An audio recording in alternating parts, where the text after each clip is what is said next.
নমস্কার। গল্পের ঝুলিতে সকল শ্রোতা বন্ধুদের স্বাগত জানাই। আজ আপনাদের জন্য গল্পের ঝুলিতে রয়েছে সজনীকান্ত দাশের লেখা হরিমতি। গল্পটি ভালো লাগলে একটা লাইক এবং কমেন্ট করে জানানোর অনুরোধ রইল। আর চ্যানেলে নতুন হয়ে থাকলে আরও গল্প শোনার জন্য চ্যানেলটি সাবস্ক্রাইব করতে কিন্তু ভুলবেন না। তাহলে চলুন শুনে নেওয়া যাক আজকের গল্প। সকালে হসপিটালে এমার্জেন্সি ওয়ার্ডে আমাকে আসিতে হইয়াছিল। একটা কম্পাউন্ড ফ্র্যাকচার আর একটা ইরিসিপেলাস কেস দেখিয়া হাত ধুইতেছি, কে যেন কাঁধের উপর হাত রাখিয়া ঝাঁকানি দিল।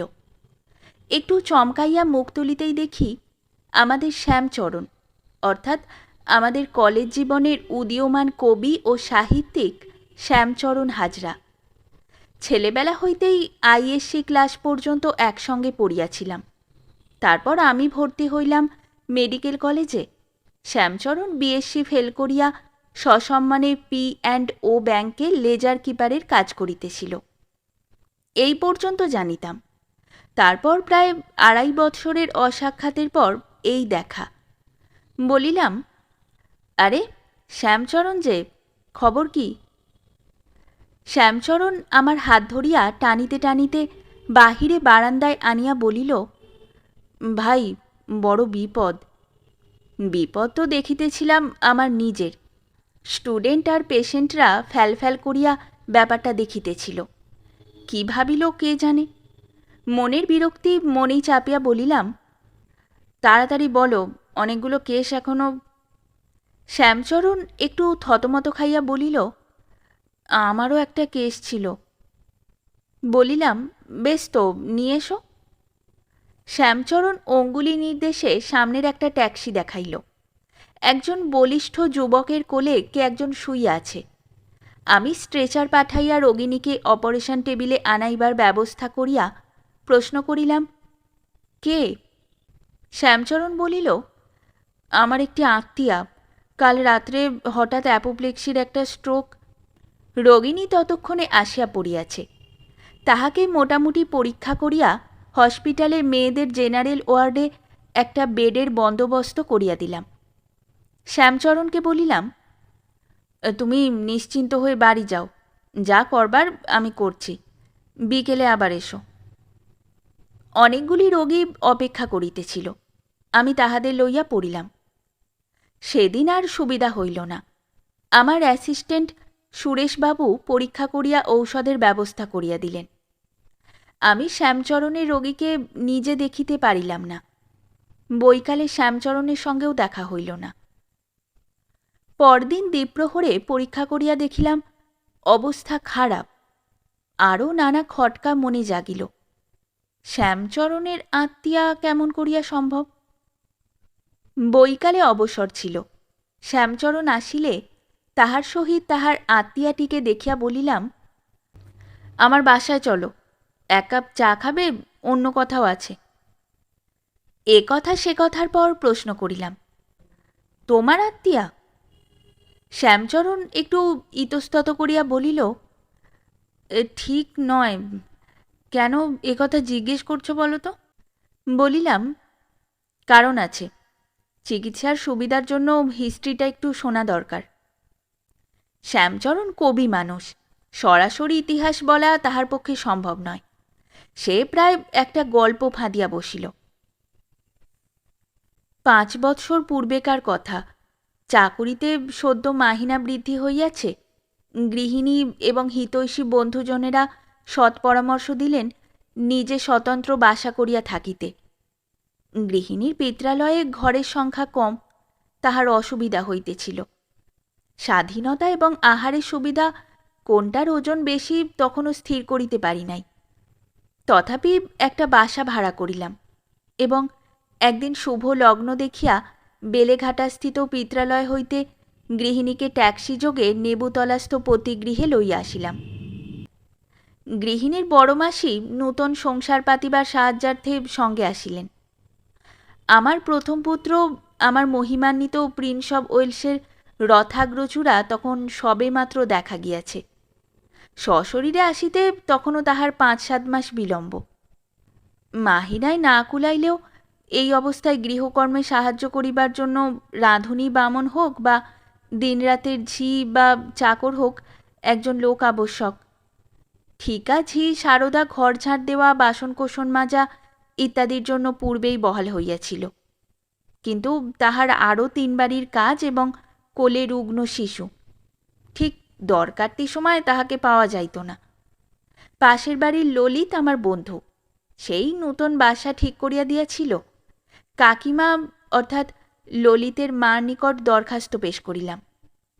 ফলে পরদিন বৈকাল নাগাদ আমার বাড়িতে দিনরাতের ঝিয়ের কাজ করিবার জন্য 2 মূর্তির আবির্ভাব হইল। একজন অপেক্ষাকৃত সমর্থ বয়সের, মেষবাড়ি হইলে তরুণী বলিয়াও চালানো যাইত, রং ময়লা, দোহারা গড়ন। অন্যজন প্রৌঢ়ত্বের শেষ সীমায় উপনীত বিধবা, রং ফর্সা, বাচকটা যে কারণেই হোক নষ্ট হইয়া গিয়াছে, কিন্তু তৎসত্ত্বেও তাহার মুখে এবং ভাবভঙ্গিতে এমন কিছু ছিল যাহাতে চট করিয়া ঝি বলিয়া মানিয়া লইতে বাধে, গিন্নিবান্নি গোছের কেহ বলিয়াই বোধ হয়। অফিস হইতে সবে ফিরিয়াছি, দেখি এই 2টি জীবকে সামনে লইয়া মাসি বঞ্চিতে পরস্পর মুখ চাওয়াচাওয়ি করিতেছেন। আর চোখে চাহিয়া দাড়ি কামাইতে বসিলাম। কিছুক্ষণ পরে গিন্নি পাশে আসিয়া ফিসফিস করিয়া জানাইলেন যে মেয়েটি মাসিক 6 টাকা বেতন চাহিতেছে, তাহা ছাড়া 2 বেলা আহার, 2 বেলা জলখাবার, বৎসরে 3 জোড়া কাপড়, শীতে কম্বল। আমি জবাব না দিয়া মুখ ফিরাইয়া আর একবার আর চোখে চাহিয়া দেখিলাম। অপেক্ষাকৃত তরুণীটি অন্তর্ধান করিয়াছে, ঘোমটাবৃত বৃদ্ধা বসে আছে। মাহিনা এবং আনুষঙ্গিক প্রার্থনা এমন কিছু বেশি নহে। শান্তভাবে প্রশ্ন করিলাম, ও পারবে তো? চটিবার কোনো কারণ ছিল না, তবু গৃহিণী চটিলেন। ঝঙ্কার দিয়া বলিয়া উঠিলেন, না পারলে বিদেয় করে দেব, ঝিয়ের তো আর মরক হয়নি। ইহার উপর আর কথা চলে না।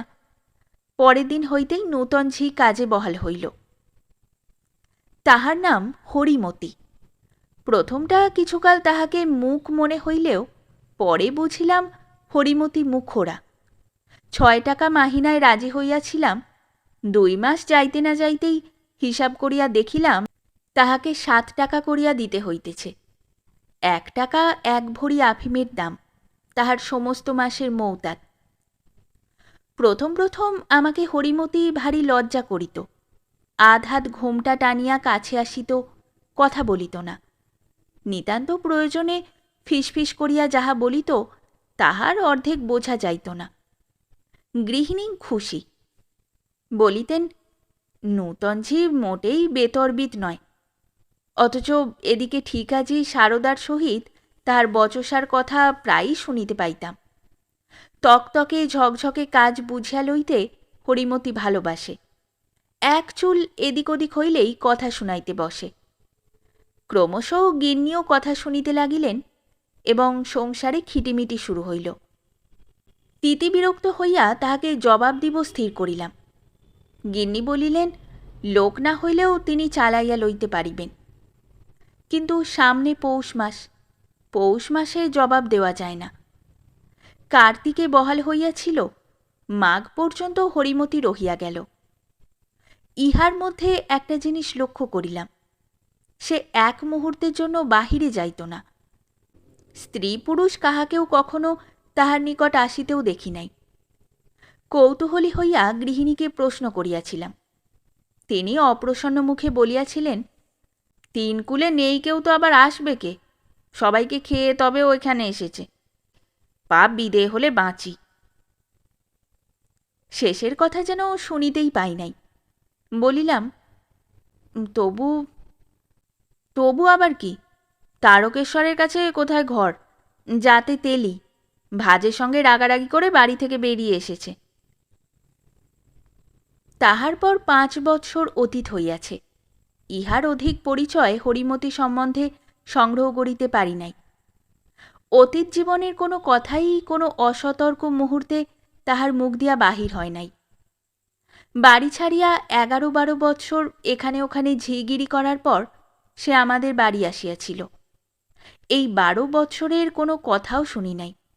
শুধু প্রত্যেক পূজার সময় একটি নির্দিষ্ট বয়সের ছেলের জন্য সে আমাকে দিয়া জামা ইজের খরিদ করাইত এবং ঠিক সপ্তমীর দিন প্রাতঃকালে কাহাকে যেন দিয়া আসিত। সেই শিশুর বয়স প্রত্যেক বৎসরে 1 বৎসর করিয়া বাড়িয়াছে, এইটুকু মাত্র জানিতে পারিয়াছি। মাঘের 2রা তারিখে হরিমতির বিদায় হইবার কথা। হঠাৎ হুড়মুড় করিয়া আমার অর্ধোন্মাদ পিসিমাকে সঙ্গে লইয়া পিসিমশাই, পিস্তুত দাদা বৌদিদি ইত্যাদি আজিমগঞ্জ হইতে একেবারে কলিকাতায় আমার ছোট বাসায় উপস্থিত। হরিমতি রহিয়া গেল, কিন্তু স্থানাভাবে গৃহিণীকে পিত্রালয়ে সরিতে হইল। ছেলে হওয়া পর্যন্ত সেখানেই তিনি থাকিবেন।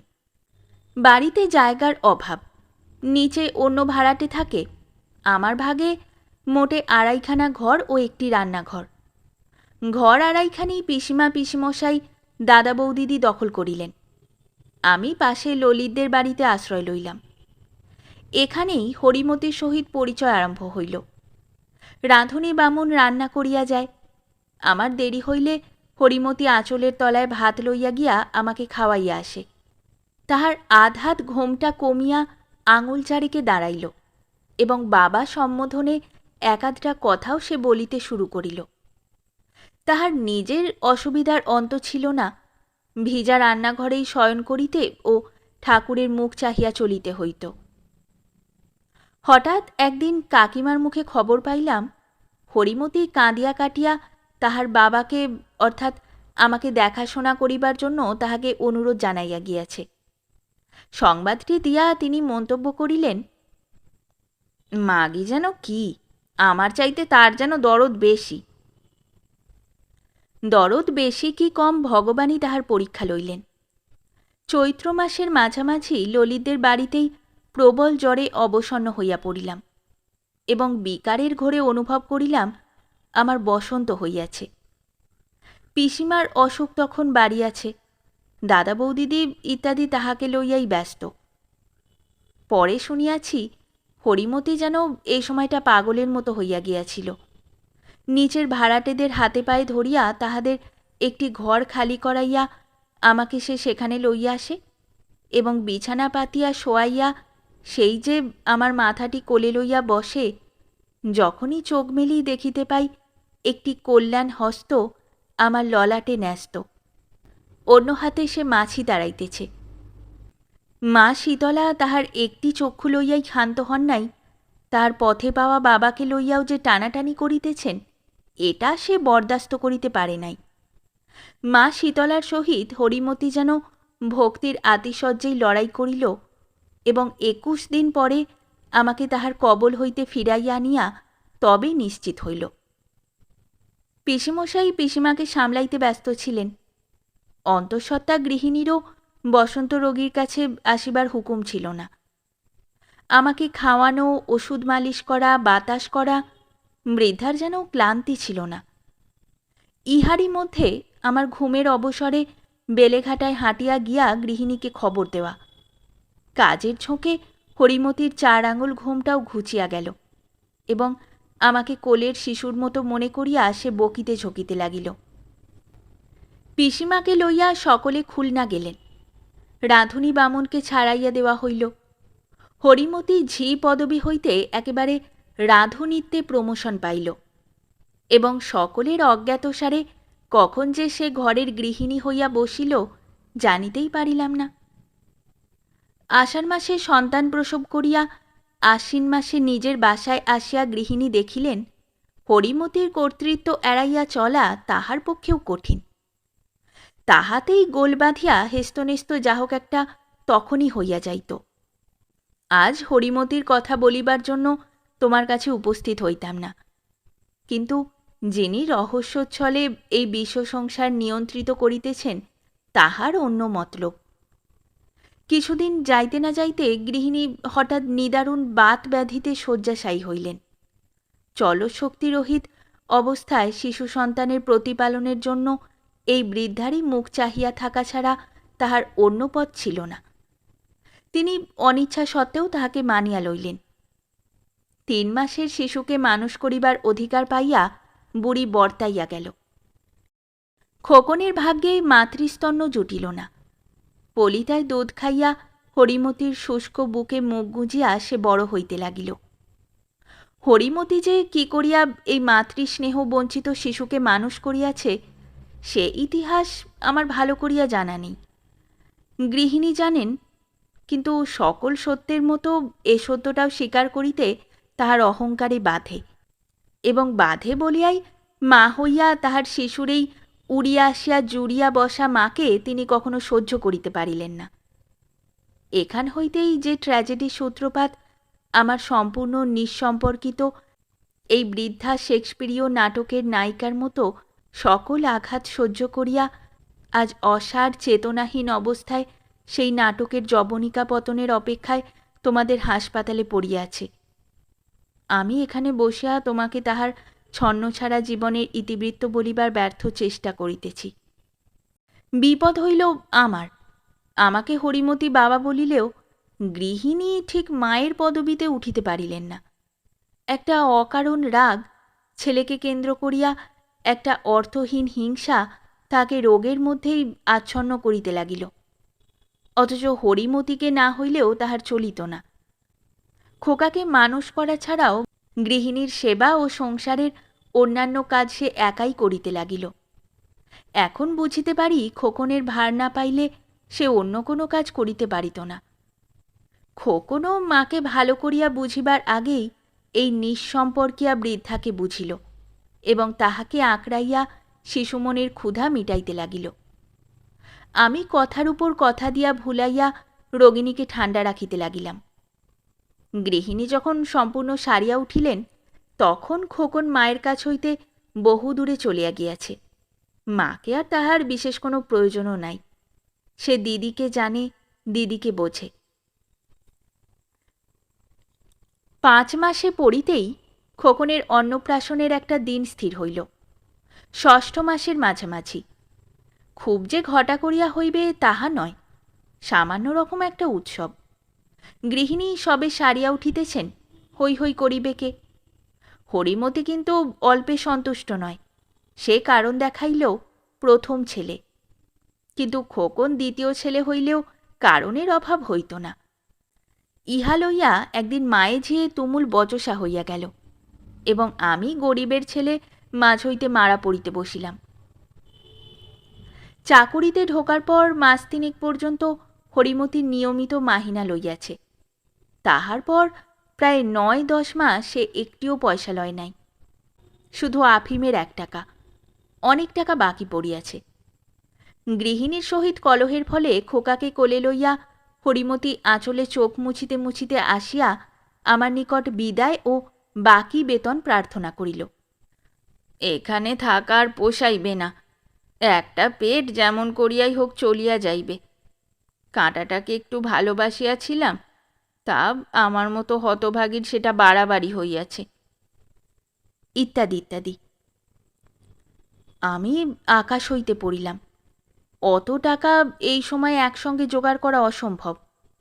গৃহিণীকে বুঝাইলাম, হরিমতিকে বুঝাইলাম এবং শেষে নিরুপায় হইয়া ধরাধরি করিয়া অফিস হইতে আগাম বেতন লইয়া তাহার মাহিনা চুকাইয়া দিলাম। কিন্তু 1 দিন, 2 দিন, 3 দিন হরিমতি যায় না। ললিতের ভাই অবনী হরিমতির কাছে যাতায়াত করিতেছে দেখিলাম। বোধ হইল তাহার চাকরি জুটাইয়া দিতেছে। এদিকে খোকনের অন্নপ্রাশনের দিনও প্রায় আসিয়া উপস্থিত হইল। একদিন সকালে অবনী একগাছা সোনার হার আনিয়া আমাকে দেখাইয়া বলিল, কেমন হয়েছে বলুন তো? অবনীর প্রতি চিত্ত অপ্রসন্ন ছিল। আমি সংক্ষেপে বলিলাম, ভালো। অবনী বলিল, হরিমতি এটা খোকনের ভাতের সময় দেবে বলে গড়িয়া আনিয়েছে। আমি কথা বলিতে পারিলাম না। এই জন্যই মাহিনার তাগাদা? চাকুরিতে ইস্তফা দেওয়ার ব্যাপারটা তাহা হইলে কিছু নয়। বাঁচা গেল। গৃহিণীর মনও ভিজিল। তিনি কিছুদিন ঠান্ডা রহিলেন। গৃহিণীর এই অসুখটার সময় আমার নিত্য সহচর বন্ধুরা হরিমতিকে ভালো মতোই চিনিয়াছিল। আড্ডায় পড়িয়া দিকবিদিক জ্ঞানশূন্য হইয়া ঘণ্টার পর ঘণ্টা কাটাইয়া দেওয়া আমার স্বভাব। গৃহিণী একা পড়িয়া পড়িয়া যন্ত্রণায় কাতরাইতেছেন, তাহার ঔষধপথ্যের ব্যবস্থা নাই। আমি অফিস হইতে আড্ডা দিয়া গভীর রাত্রে বাড়ি ফিরিলাম। দেখি হরিমতি গজগজ করিয়া আমার বন্ধুদের শ্রাদ্ধ করিতে করিতে খোকাকে কোলে দোল দিতেছে। এই অবস্থায় তাহার কাছে জানা তাই শুনিয়া হজম করিতে হইত। দুই একজন বন্ধু কচ্ছিৎ কখনো বাড়ি পর্যন্ত আসিয়া হরিমতির বাক্যবাণে আক্রান্ত ও আহত হইয়া ফিরিয়াছে। তাহার পর হইতে আমাদের বাড়িমুখ হইতে তাহারা ভরসা করিত না। হরিমতি তাহাদের কাছে জুজুর মতো ভয়াবহ হইয়া উঠিয়াছিল। ইহার পরেই আমার দ্বিতীয় সন্তান মহামহিমান্বিতা শ্রীমতী গৌরীর আগমনই উদ্ঘোষিত হইয়াছে। বেদখল খোকনকে হরিমতির কবল হইতে উদ্ধার করিবার পূর্বেই গৃহিণীর সম্পূর্ণ পরাজয় ঘটিল। তিনি মুখ ভার করিয়া শত্রুর হাতে প্রথম সন্তানকে সমর্পণ করিয়া নূতনের অভ্যর্থনার আয়োজন করিবার জন্য পিতৃগৃহে গমন করিলেন। খোকন ও খোকনের পিতা হরিমতির জিম্মায় রহিল। প্রায় 1 বৎসরকাল এভাবে নির্ঝঞ্ঝাটে কাটিল। খোকনের মা গৌরীকে লইয়া ব্যস্ত। খোকনের উপর হরিমতির একচ্ছত্র অধিকার। তাহার আনন্দ কত! জীবনে যে কাহাকেও পায় নাই, ভগবান তাহার প্রতি বোধহয় কৃপা করিলেন। খোকন দিদি বলিতে অজ্ঞান। তাহাকে ধোয়াইয়া মুছাইয়া খাওয়াইয়া শোয়াইয়াও হরিমতির তৃপ্তি নাই। আমি আমার দীর্ঘ 30 বছরের জীবনে যে পরিমাণ প্রসাধনদ্রব্য ব্যবহার করি নাই, খোকন 1 বছরেই তাহার চাইতে বেশি হেজলিন পাউডার এসেন্স মাখিয়া ফেলিল। অমুক বাড়ির অমুক ছেলের জামার ছিটটা কি চমৎকার, খোকনের জন্য ওই ছিটের একটা জামা চাই।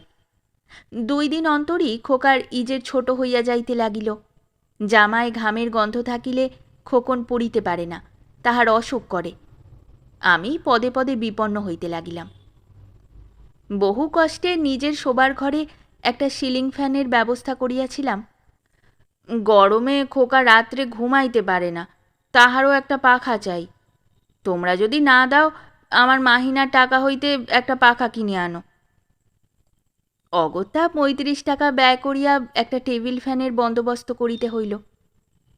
গৃহিণী আসিয়া তেলে বেগুনে জ্বলিয়া গেলেন।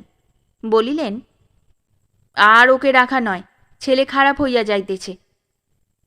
আমি এত সহজে মামলা নিষ্পত্তি করিতে পারিলাম না। ছেলেকে যে বাঁচাইল, ছেলেকে বাঁচাইবার অজুহাতে তাহাকে তারাই কি করিয়া? বাড়িতে রোজই অশান্তি ঘটিতে লাগিল। আমি বাহিরে বাহিরে থাকি, বাড়িতে ফিরিলেই ফোঁস ফোঁস শুনি। একেবারে অতিষ্ঠ হইয়া উঠিলাম। হরিমতি গৌরীকে দেখিতে পারে না। তাহার ধারণা খোকনকে যথাযোগ্য সমাদর করিবার পূর্বেই সে আসিয়া ভাগ বসাইয়াছে। তাহা ছাড়া আজ বাদে কাল যে পর হইয়া যাইবে, তাহার জন্যই বা এত কেন? খোকনের জামা জুতা ছোট হইয়া গিয়াছে, গৌরীকে তাহা পরাইবার জো নাই। ছেলের ও মেয়ের জামার কাপড়ের ছিটে যে তফাৎ থাকিতে পারে, মেয়ের জামার ছিট একটু জমকালো স্বভাবতই হয়, হরিমতিই তাহা স্বীকার করে না। গৌরীর কাঁথা কাচিতে কাচিতে প্রাণ গেল। এদিকে কাঁথার ব্যবহার খোকনই করে বেশি। হরিমতি এবং গৃহিণীতে খোলা আদালতে একটা মামলা হইতেই শুধু বাকি রহিল।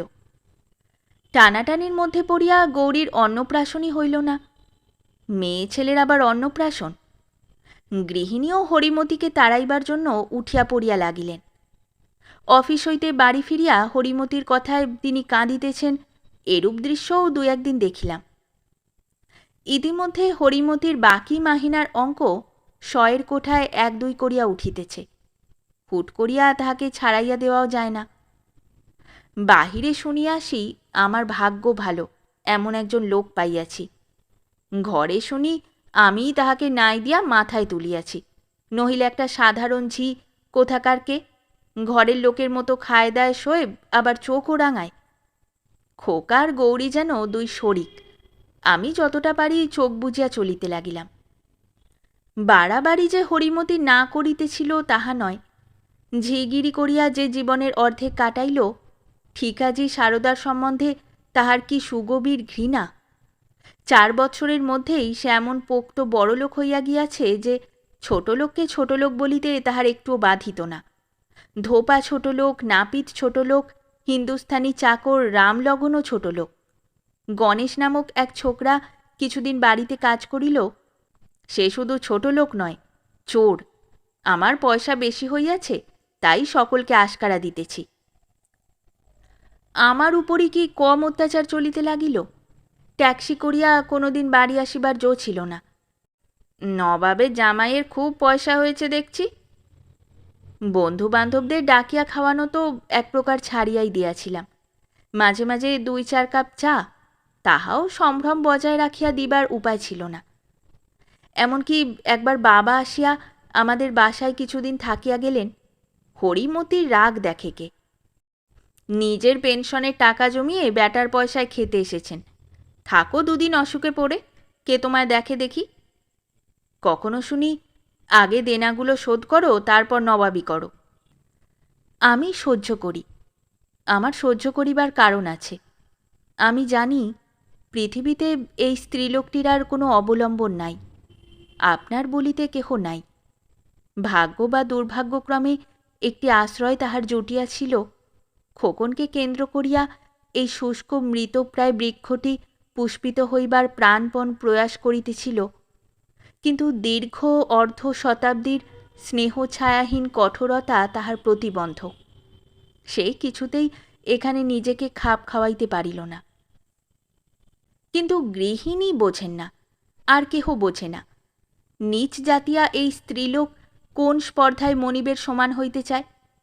খোকনের সহিত স্নেহ সম্পর্ক তাহাকে কেমন করিয়া খোকনের মায়ের মর্যাদা দিতে পারে, ইহা বোঝা শক্ত।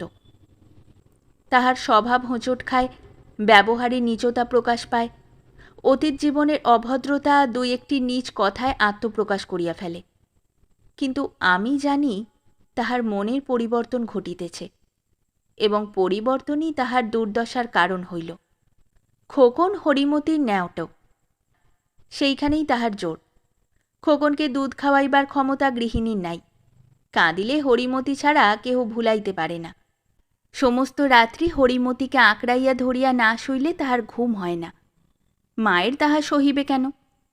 পরিশ্রান্ত দেহে রাত্রির অবসর আমার বিষাক্ত হইয়া উঠিতে লাগিল। কিন্তু চুপ করিয়া রহিলাম। আমাকে এই নীরব দেখিয়া গৃহিণী স্বয়ং ব্যবস্থা করিতে মনস্থ করিলেন। তিনি একটু একটু করিয়া খোকনকে তাহার দিদির নিকট হইতে বিচ্ছিন্ন করিতে লাগিলেন। আমি বুঝিলাম, দেখিলাম, কিন্তু কি বলিব? গৌরীর ঝঞ্ঝাট অনেকটা কমিয়াছে, খোকনের ঝক্কিও তিনি সহিবেন। তাহা ছাড়া হরিমতির কাছে কাছে থাকিলে সংস্রব দোষ ঘটিতে পারে। এখন হইতে সাবধান হওয়া ভালো। বেশ বুঝিলাম ব্রহ্মাস্ত্রের ব্যবহার হইতেছে। একচক্ষু হরিণের মতো একচক্ষু হরিমতি যেদিক হইতে আপনাকে নিরাপদ ভাবিয়াছিল, ঠিক সেই দিক হইতেই আঘাত আসিল। এই মূর্খ স্ত্রীলোক হঠাৎ একদিন অনুভব করিল তাহার একমাত্র আশ্রয় সীমাহীন সমুদ্রে তাহার নিজ হাতে রচনা করা একটিমাত্র ভেলা তাহার হাত হইতে সরিয়া যাইতেছে। খোকন আর শুধু হরিমতিগত প্রাণ নয়। বৃদ্ধা চমকিয়া উঠিল। অকারণে খোকনের মায়ের সহিত ঝগড়া করিয়া কাঁদিল, এবং আবার একদিন প্রাতঃকালে আমাকে কাঁদিতে কাঁদিতে আসিয়া বলিল সে থাকিবে না। আমি শুধু আচ্ছা বলিয়া তাহাকে নিরস্ত করিলাম। তাহার পর হইতে দেখিলাম হরিমতির মেজাজ অত্যন্ত খারাপ হইয়াছে। মুখে আর কিছু আটকায় না, যাহাকে তাহাকে যাতা বলে। যে ভালোবাসা তাহার জীবনে সংযম আনিয়াছিল, সেই ভালোবাসা হারাইবার ভয় তাহাকে অসংযত করিল। খোকনকেই সে কটু কাটব্য করিতে লাগিল। সারদা, রামলঘন, আমাদের বাড়ির অন্যান্য ভাড়াটে, গৃহিণী, এমনকি পাড়া প্রতিবেশীরা পর্যন্ত বিরক্ত ও সন্ত্রস্ত হইয়া উঠিল। তাহার চুলগুলি রুক্ষ হইল, কপালে নীল শিরা দেখা দিল। ইতিমধ্যে হরিমতির ঘরে টেবিল ফ্যানটি হঠাৎ বিকল হইয়া গেল। পাখার হাওয়ায় ঘুমাইতে অভ্যস্ত খোকন বিনা দ্বিধায় দিদিকে ভুলিয়া আমাদের শুইবার ঘরে সন্ধ্যা হইতে আশ্রয় লইল। একদিন 2 দিন চলিয়া গেল। সকালেই ঘুম ভাঙিতেই শুনি উপরের কলের জল লইয়া হরিমতি তারস্বরে নিচের কাহাকে গালিগালাজ করিতেছে। কয়লা ভাঙা লইয়া ঝগড়া, বাসন মাজা লইয়া ঝগড়া। তাহার এমন উগ্র মূর্তি আমি কখনো দেখি নাই। আবার এমন নরমও সে কোনো দিন ছিল না। একলা বসিয়া বসিয়া প্রায় কাঁদিত। গৃহিণী বলিতেন, বোধহয় পাগল হইয়া যাইবে। আমার লোভী ছেলে শৈশবের কথা ভুলিতেছে। তাহার বয়স 4 হইয়াছে। এখন তাহার অনেক আশা, অনেক আকাঙ্ক্ষা। শুধু দিদি আর তাহার পক্ষে পর্যাপ্ত নয়, বাহিরের জগৎ তাহাকে টানিতেছে। দিদি ভাসিয়া গেল, মাও একদিন ভাসিয়া যাইবে। গৃহিণী সে কথা এখন ভাবিতে পারেন না। চির আশ্রয়হীনা এই হতভাগিনী যে নিজের স্বভাবের বিরুদ্ধে চলিয়া ভিতরে ভিতরে গুমরাইয়া মরিতেছিল, তাহা আমিও সঠিক অনুভব করিতে পারি নাই। একদিন বৈকালে সংবাদ পাইলাম, হরিমতি বসিয়া থাকিতে থাকিতে হঠাৎ অজ্ঞান হইয়া পড়িয়াছে। পদ্মা ভিতরে ভিতরে ক্ষয় সমাপ্ত করিলে পার ধসিয়া পড়ে। আমরা পার ধসাটাই দেখি, চমকাইয়া উঠি, ভিতরের খবর কতটুকু জানিতে পারি। বাড়ি আসিয়া দেখিলাম ডাক্তার আসিয়াছেন। অ্যাপোপ্লেক্সির স্ট্রোক, জিহ্বায় জড়তা আসিয়াছে। কথা বলিতে পারে না। শূন্য দৃষ্টিতে আমার মুখের পানে সে চাহিল। কি বলিতে চেষ্টা করিল। আভাসে বুঝিলাম খোকনকে খুঁজিতেছে। দিনের পর দিন 7 দিন চলিয়া গেল। হরিমতি তেমনই পড়িয়া রহিল। চোখ বন্ধ, বিকৃত বিশীর্ণ মুখ দিয়া লালা ঝরিতেছে। তাহার দক্ষিণাঙ্গ ঘন ঘন স্পন্দিত হইতেছে। বহু কষ্টে নিঃশ্বাস লইয়া বহির্মুখ প্রাণটাকে সে দেহে রাখিতে চাহিতেছিল। অন্য চেতনার লক্ষণ নাই, কিন্তু যেই খোকন কাঁদিল কি কাছে কোথাও কথা কহিল, অমনি ঘোলাটে চক্ষুটি মেলিয়া ঘাড় বাঁকাইয়া সে এদিক ওদিক তাহাকে খুঁজিত। হরিমতির ঘরে খোকন খাইতে বসিলে সে এক দৃষ্টে তাহাকে দেখিত। খোকন 1-8বার কাছে গিয়া দিদি বলিয়া ডাকিলে হরিমতি হাত বাড়াইয়া তাহাকে ধরিতে চেষ্টা করিত, পারিত না। অকৃতজ্ঞ শিশু এ দৃশ্য দেখিতেও চাহিত না, পলাইয়া যাইত। আমি জোর করিয়া তাহাকে ধরিয়া রাখিতাম, সামনে বসিতে বলিতাম। তাহার খেলায় মন, হাত ছাড়াইয়া চলিয়া যাইত। হরিমতির নষ্ট চোখটি ছাপাইয়া জল ঝরিত। গৃহিণী হরিমতিকে তাড়াইতে চাহিয়াছিলেন। সে নিজেও চলিয়া যাইবে বলিয়াছিল, কিন্তু এভাবে যে সে যাইবে তাহা কে জানিত। গৃহিণী শেষে কথা বলিতেন না, নিঃশব্দে এই অসহায়া বৃদ্ধার মুখের দিকে চাহিয়া বসিয়া থাকিতেন। রাত্রে দেখিতাম তিনি ঘন ঘন হরিমতির কাছে যাইতেছেন। আমাকে শুধু বলিতেন, বড় কষ্ট হচ্ছে ওর না গো। ছেলের অকৃতজ্ঞতায় তিনিও লজ্জিত। পাজি ছেলেকে তাহার দিদির কাছে হাজির থাকিবার জন্য তিনি কাতর অনুরোধ করিতেন। কিন্তু 4 বছরের শিশুর মনস্তত্ত্ব কে বুঝিবে? হরিমতি যদি মরে তবে বুঝিব এই স্নেহই তাহার কাল হইল। জীবনের 55 বৎসর সকল স্নেহ বন্ধনকে উপেক্ষা করিয়া সূচি বায়ুগ্রস্তা বিধবা যেমন করিয়া এটোকাটা শক্রি লম্বা লম্বা পদক্ষেপে ডিঙাইয়া যায়, তেমনি করিয়া সকল আকর্ষণকে সে ডিঙাইয়া আসিয়াছিল।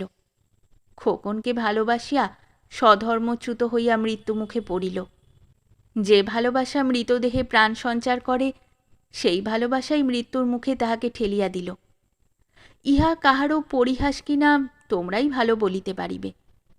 নিরুপায় হইয়া উহাকে তোমাদের নিকট আনিয়াছি। দেখিও, ও যেন শান্তিতে মরিতে পারে। আমার আর কিছু বলিবার নাই। শ্যামচরণ চুপ করিল। তাহার কপাল ঘামিয়া উঠিয়াছে। চোখের কোণে জলও যেন চকচক করিল। অস্বীকার করিব না, আমিও কিঞ্চিৎ অভিভূত হইয়া পড়িয়াছিলাম। পেয়ালায় অর্ধভুক্ত চা ঠান্ডা জল হইয়া গিয়াছে। দুর্বলতা ঝাড়িয়া ফেলিবার জন্য হো হো করিয়া হাসিয়া উঠিয়া বলিলাম, সবই তো বুঝলাম শ্যামচরণ, তুমি তো বেশ নিঃশব্দে তোমার গৃহিণী আর সন্তানের ঘাড়ে দোষটা চাপিয়ে মনে মনে বীরত্ব অনুভব করছো। আমরা ডাক্তার মানুষ, সব জিনিস আমাদের রয়ে সয়ে নিতে হয়। সাইকোলজিক্যাল গল্প হিসাবে তোমার গল্পটা ভালো, কিন্তু নিছক গল্প ওটা। শ্যামচরণ যেন আহত হইল, ব্যথিত কণ্ঠে বলিল, তুমি কি বলছো বুঝতে পারছি না। বলিলাম, বুঝতে ঠিকই পারছো, সত্যের খাতিরে এমন একটা কল্পনাকে মাঠে মারা যেতে দিতে চাও না। শ্যামচরণ অবাক হইয়া আমার দিকে চাহিল। আমি বলিলাম, অর্থাৎ খোকনের সংস্রবে না এলেও আজ হোক দুদিন বাদে হোক এ স্ট্রোকও আসতই। নিজের অপরাধে যে বিষ ওর শরীরে ঢুকেছে, স্বয়ং ভগবানেরও ওকে বেকসুর খালাস দেবার ক্ষমতা ছিল না। স্ট্রোকটা সিফিলিটিক। শ্যামচরণ কিছুক্ষণ চুপ করিয়া রহিল। হঠাৎ অত্যন্ত আবেগে আমার হাত চাপিয়া ধরিয়া ধরা গলায় বলিল, তা হোক তবু। আমি তাহার পিঠ চাপড়াইয়া বলিলাম, নিশ্চয়ই, আমার ডিউটি, আমি করব বই কি, এসো। বৃদ্ধা তেমনি অসারভাবে পড়িয়াছিল। শ্যামচরণ কাছে যাইতেই একবার চোখ মেলিয়া দেখিল এবং আরও যেন কি খুঁজিতে লাগিল। আমি সস্নেহে তাহার ব্যাকুল চোখের পাতার উপর হাত বুলাইতে বুলাইতে শ্যামচরণকে বলিলাম, এবার যখন আসবে তোমার খোকনকে সঙ্গে এনো। শেষ হলো আমাদের আজকের গল্প। গল্প পাঠে এবং বিভিন্ন চরিত্রে আমি তৃষিতা।